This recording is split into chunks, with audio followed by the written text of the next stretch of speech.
बलम हो कब लई जइब्या डोला।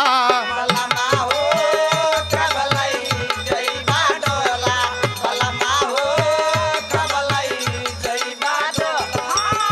भोर होत कागा खबरवा, भोर होत कागा खबरवा पे बोला, बलमा हो कब लई जइबा डोला, बलमा हो कब लई जइबा डोला।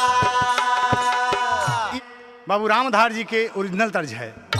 और क्या कहते हैं कि चरनी यहीं के धूल, अरे चरनी यहीं के धूल लियावा नारद ज्ञानी, चरनी यहीं के धूल।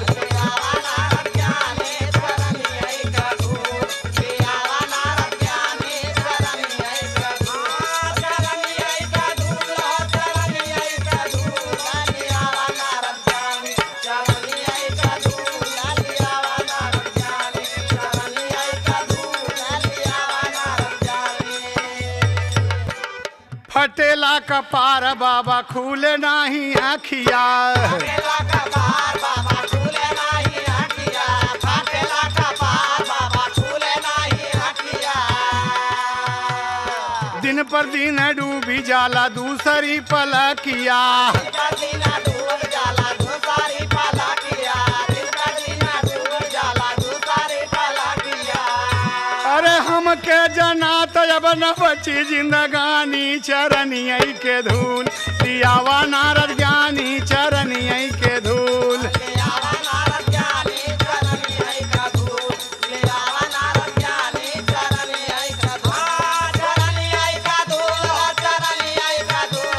ले आवा नारद ज्ञानी चरनी आई का धूल, ले आवा नारद ज्ञानी चरनी आई का धूल, ले आवा नारद ज्ञानी।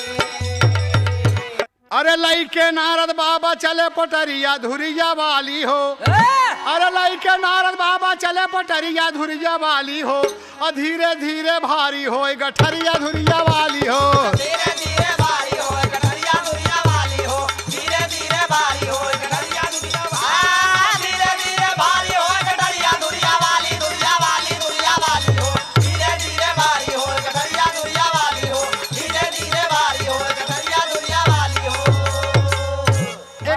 एक तोला से एक छटाक एक पाव भइल एक शेर हो, एक पसेरी फिर एक धरा फिर एक मन होई गए ढेर हो।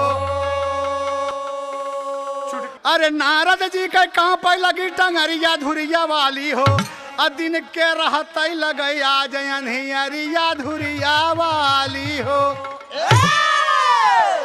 यहाँ में अरे अब तक श्याम रहे अब हो गए राधे श्याम दुनिया में।